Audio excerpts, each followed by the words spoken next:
Untuk mengakses aplikasi, pengguna harus melakukan login dengan memilih menu self-service. Kemudian, pengguna login menggunakan username dan password. Login ini dapat dilakukan oleh pengguna yang telah memiliki akun yang telah terverifikasi oleh admin.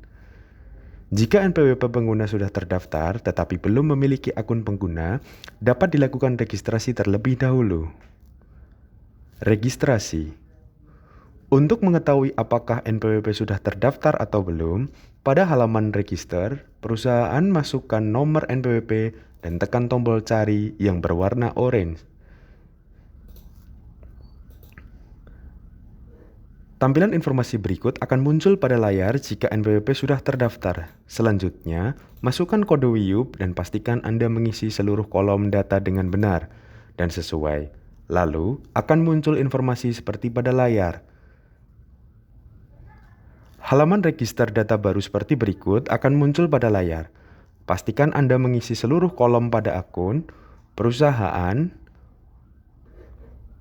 alamat perusahaan, dan NPWP dengan benar dan sesuai. Klik tombol berikutnya untuk melanjutkan proses. Kirim data dengan memilih tanda checklist pada kolom pernyataan, lalu pilih simpan. Apabila proses pendaftaran akun perusahaan sudah selesai dilaksanakan, maka proses selanjutnya adalah menunggu persetujuan oleh admin.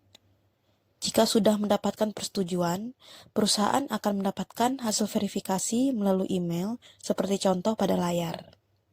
Sebelum melanjutkan ke pengisian data perusahaan, akun wajib terverifikasi terlebih dahulu. Setelah diverifikasi oleh pihak admin, perusahaan dapat melakukan pengisian data perizinan, susunan pengurus, pemegang saham, dan dokumen pendukung. Dokumen pendukung ini terdiri dari dokumen lengkap SK perizinan dari awal terbit hingga SK terbaru, dokumen akte pendirian, dan atau akte perubahan lengkap dengan persetujuannya. Setelah pengajuan sudah selesai dan disimpan, serta perusahaan sudah mengklik tombol kirim, maka selanjutnya perusahaan menunggu hasil evaluasi dan verifikasi oleh tim evaluator. Setelah proses evaluasi dan verifikasi pengajuan telah memenuhi persyaratan dan regulasi, selanjutnya masuk ke dalam tahapan akhir yaitu updating database.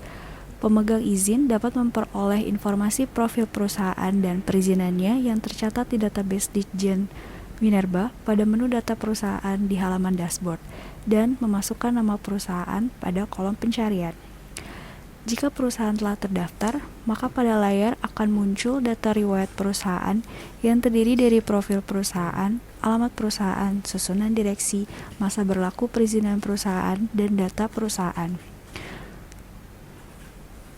Kemudian untuk melihat lokasi kegiatan pertambangan, aplikasi MODI juga telah terintegrasi dengan aplikasi MOMI, yaitu Minerba One Map Indonesia, yang dapat diakses pada laman momi.minerba.esdm.go.id. Aplikasi MOMI merupakan basis data yang menampilkan peta wilayah dari seluruh lokasi kegiatan pertambangan di Indonesia dengan izin yang masih berlaku serta terdaftar dalam database Ditjen Minerba. Untuk melihat lokasi kegiatan pertambangan, dapat memasukkan nama perusahaan pada kolom searching. Kemudian setelah itu, pada layar akan menampilkan batas wilayah kegiatan pertambangan dan profil singkat perusahaan yang berisi alamat, nama perusahaan, nomor SK, tanggal berlaku dan berakhirnya SK, tahapan kegiatan, luas wilayah, serta jenis komoditas. Evaluasi dan saran peningkatan pelayanan. Dari 834 pengajuan perusahaan, sebanyak 586 permohonan yang disetujui dan 323 permohonan yang ditolak. Hal ini berarti sekitar 38% dari permohonan perizinan ditolak. Rata-rata penolakan disebabkan oleh salah penulisan nomor SK dan atau luas wilayah dan tidak mengajukan dokumen pendukung.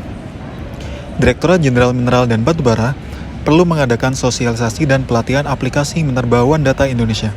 Sosialisasi dan pelatihan ini ditujukan bagi para pelaku usaha di bidang pertambangan, mineral, dan batubara dengan tujuan peningkatan data yang akurat dan update.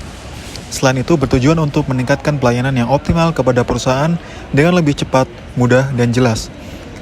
Selain sosialisasi tatap muka yang dapat dilakukan, kami juga mengusulkan untuk mengadopsi penggunaan chatbot untuk membantu kerja hotline yang kadangkala sibuk di waktu tertentu. Chatbot adalah sebuah program buatan berbasis artificial intelligence atau kecerdasan buatan yang dapat mensimulasikan percakapan atau obrolan dengan pengguna lain layaknya manusia melalui aplikasi, pesan, situs web, aplikasi seluler, atau melalui telepon.